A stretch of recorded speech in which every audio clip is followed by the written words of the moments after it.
because it didn't look like anything was wrong. But then when I kept watching, he was retaining water. And when I lift up his one leg, oh my God, I felt like I was lifting 100 pounds.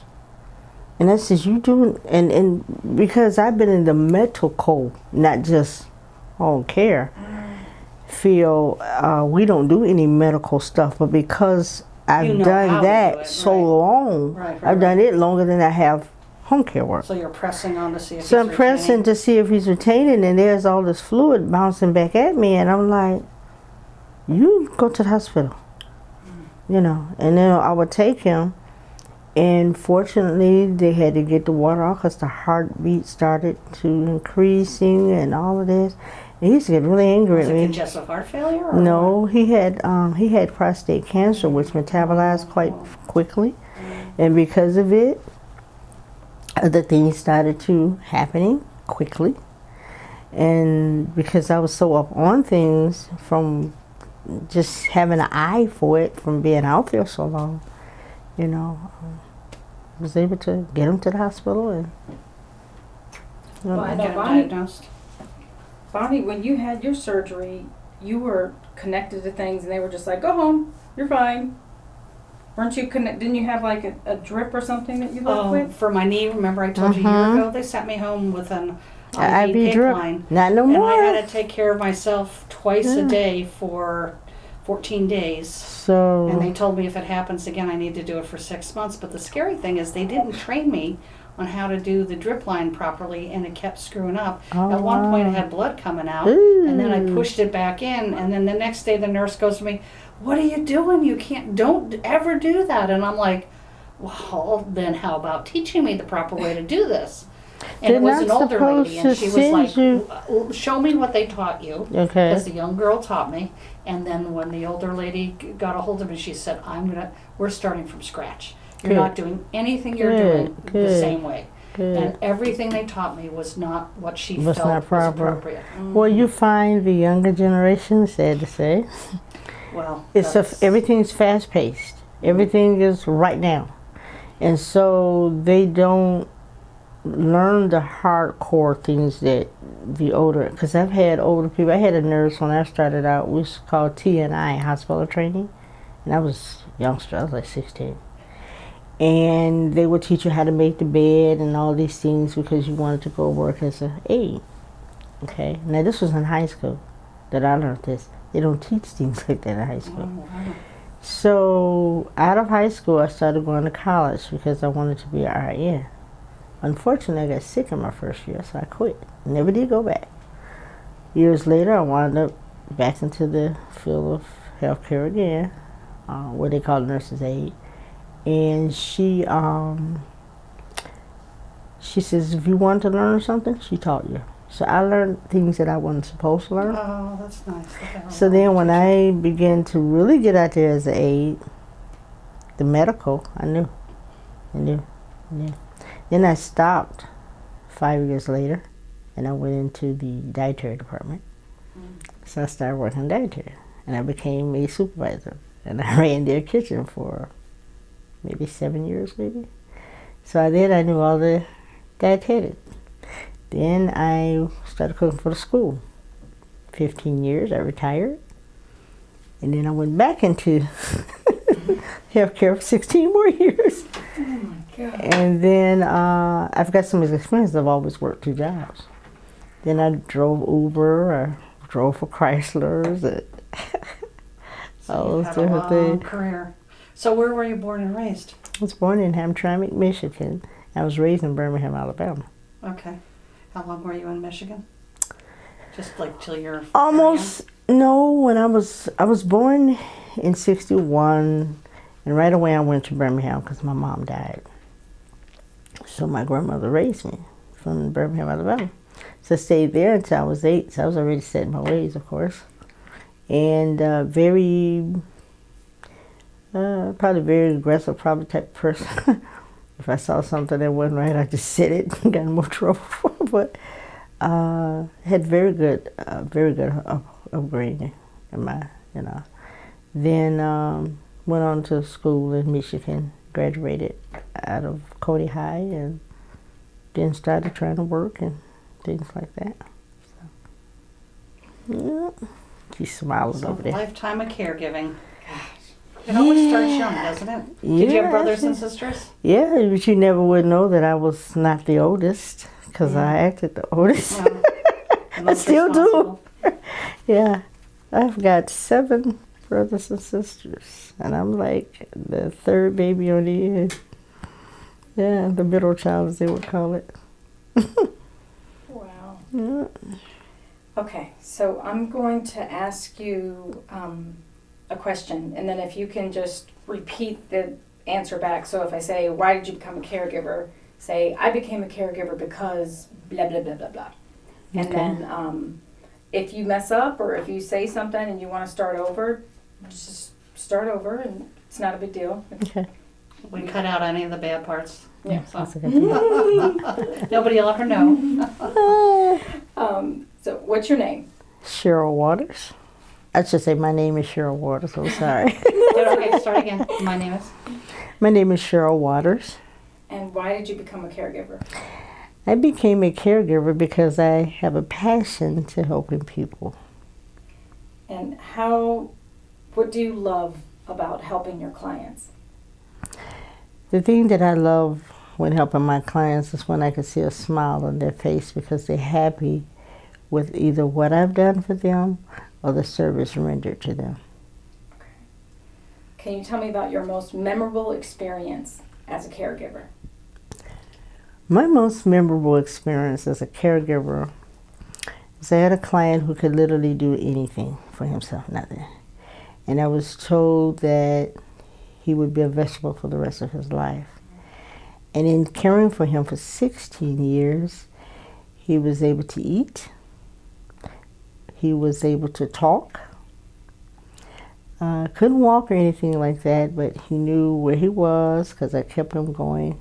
And this person was my beloved husband, who is now gone. My other clients, however, that I come in contact with now, again, there are things that I see that they maybe can't do. I try to tell them that there's no such thing as can't, and nothing beat a failure but a try. So if you find you can't do it, at least try to do it. That's a very good one. Did he get in an accident? What happened? Yes, he was hit by a car. Jeez. 16 years, a long time to be a caregiver. 24 hours a day, yes. Yeah, yeah. I have a sister that has Down syndrome, and my Really? mom died. So we have 7 in our family as well. Hmm. And my mom died when I was 8, and she was 6. And so Ah. right away, I had to take care of her. And then now she lives in Pennsylvania, so I'm doing it long distance. And she's just gone from independent living into a group home. Oh, wow. And Yeah. it's making me crazy because there's another layer of bureaucracy. And it's just so much of a Well, challenge. even as a caregiver, you have to learn that you can't care for everybody, even though your heart is so big and you want to, because your body do give out. In the end, most caregivers get the roughness of the bunch, the meanness, and all the above. Most caregivers get very abused, and so it's always good to go and talk to someone and possibly get counseling to keep you motivated and all those things. So what do you do when you get a mean one? Well, I kind of like catch myself, first of all, because I have no tolerance. But I said, no, you don't have to be that way, you know. And I'll try to do something to make them laugh or throw them off, because a lot of it is because they're angry about something. It's not that indirectly that it's you that they want to be mean. So I've found in all the years that I've been caregiving is because there's some pain going on somewhere and they don't know how to explain what is happening or see. So they get mean because they're trying to suppress that pain. So Yeah, so with my sister, I redirect. I'll say, okay, I Yeah. don't want to talk about that right Yeah. now. Let's talk about this, and I boom, go on to another Yeah. subject. Just like you say, and you catch them off guard, and then I always ask a question Mhm. because it makes them have to think about the answer. So you kind of come up with these little tricks that you know Right. work. And that's the thing you learn in caregiving is when you're taking care of patients that have sundowns or what is it, amnesia or Parkinson's or any of those diseases, that is common for the anger. Very, very common. So you always have to redirect them and know how. That's why I'm grateful for Home Instead, because they always got some kind of training that's done to keep you abreast, because no one knows it all. And no matter how much you know, every situation is not the same. It's different. I've heard that from others that really like the training with it, that you can come in stone cold newbie and then they train you. That's why there's no excuse for ignorance, because if you're willing to learn something, the knowledge is out there. And how about the camaraderie amongst the other caregivers? Do you get opportunities to share and talk with them? Do you meet them? Well, you're kind of isolated. Yes, you are. I have ran into a couple of our caregivers, but I'm so on the go so quickly that I'm in and out because I'm a very active individual, church and all that. So it's mostly the training programs that help keep you going. Then I see them in classes, some of them, you know. That's awesome. Can you tell me about a client that had an impact on your life, or taught you something that you just forgot about, or taught you a lesson that you still hold with you? I have one client in particular who is very knowledgeable with history. Actually two. One's a male, one's a female. And so because of a lot of things that was either forgotten or robbed from me, they have, in listening to them talk about things that's going on in the world today, even the history, I love it because it's like restoring what I lost back to me. And it also helps in dealing with why people do some of the things that they do, because you find it's a history pattern. So I enjoy that. I enjoy interacting with them and talking with them because of it. Okay. What's something about you that none of your clients know, none of your coworkers know about you? I thought about that question. I really can't say too much that they may not know. Most of them don't know that I've been a pastor for years. Most of them don't know that I've been a chef. I'm actually a licensed chef. I don't know what that is. A chef. A chef. Oh, you are a licensed chef Yes. and a pastor. Yes. Well, that's pretty incredible. Do you cook and preach at the same time? Do you serve? No. Well, actually, You serve and serve? if you want to put it that way, when you preach the word the correct way, you serve it. You gotta cook it and prepare it up. If you want to put it that way. All right, so you got it. I have to know that story. How did you become both a preacher and a chef? And a chef. Well, I had a husband at one time. Been married twice. That's most of them don't know that. Do we have somebody else coming in? Yeah. Hold on just a second, because we'll pick up their.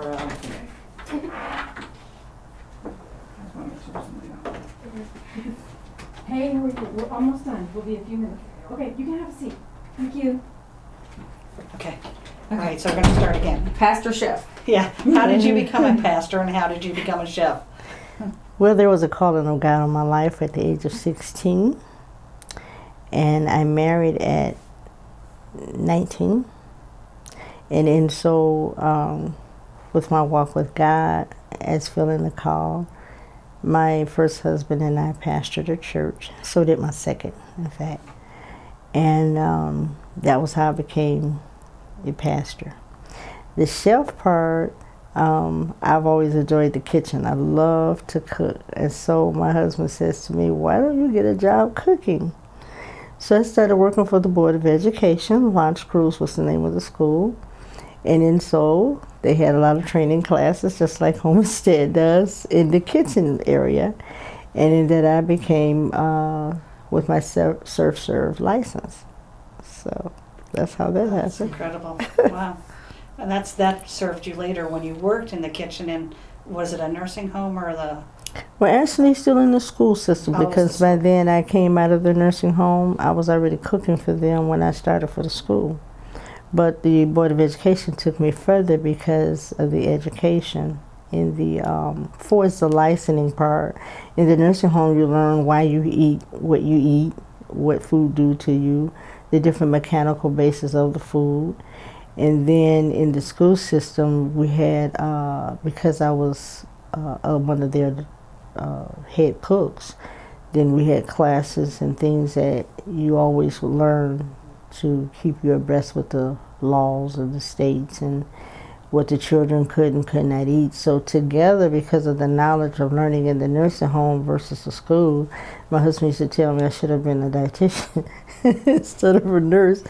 But I found myself leaning back towards, so when I say I like to help people, I have a passion, then that overall I can do both body, soul, and mind. Nice. Because I've learned to be a very round-based person. So I give God the glory for it all. It's just some things that just happen in my life. And because of the passion of it, I just finally, then I just graduated out of college. I'll be walking across stage September 22nd. And I have my associate's degree in science, health and human research. So I learned to take the bad part of my life, which was rough, and God has turned it around for the good. That's awesome. My mother-in-law is 74, and she just graduated like a month ago. Oh, wow. So she So got soon. pregnant at 15, had 3 kids young, and has really, and she was one of 9, and she was the second oldest, and has been taking care of people since she was a kid. So this is like her first time that she's ever been able trying to do something do for anything herself. for herself. Doesn't even matter if you're It's the 80. way I know. it's the way I felt. You know, I moved here to Florida. I'm from Michigan, as I stated, and things were really rough there. So I came to Florida to basically start life over. But when I got here, not knowing, my brother became ill. So there I was again, taking care of, and he died of cancer. So I said, well, I need to do something with my life. Things is different now. Things have changed. I was in the workforce, but sort of like out of the workforce. I said, in order for me to make it, I need to go back to school. He says, what do you want to do? I says, well, now that I've become more in tune with myself, I started taking up health and human resource. So it really made me get into it. So I wasn't what you call a good student for his grades in elementary. Sometimes I was. But then the Lord began to show me who I really was, because I was almost a straight A student in college throughout the whole entire course. I think I got like 7 to 8 B's. So he blessed me to graduate with honors. And so from working with Homestead full-time, going to school, taking care of my brother, going to church, in the whole year and a half that I've been here, look at what God has accomplished. You have accomplished. With no sleep. For a year and a half. Through the help of you're God. amazing. And then I just moved. So So you're busy. You're a busy lady. Get out of your way. You got places to go and people to see. yes, That's yes. awesome. Okay, the last question. What do you wish more people understood about caregiving or our elders or people? The caregiving is an art, and you have to know how to paint a beautiful picture in order to get the caring of your job done correctly. That it has to be done with a spirit of excellence. You have to put yourself in every person's shoes, and you have to say to yourself, what if I was in this situation? How would I like to handle it? How would I like for it to be handled? So in that, if you can really do those things, I think you become a better caregiver, because it's not easy out there. You know, you don't always understand why people do what they do, or any given thing, so you really have to. And what advice would you give to a newbie? To a new beginning, well, in order to become successful in anything that you do, study it. Study it first, count up the cost, then go for it. That's a good answer. Very good. Okay. Awesome.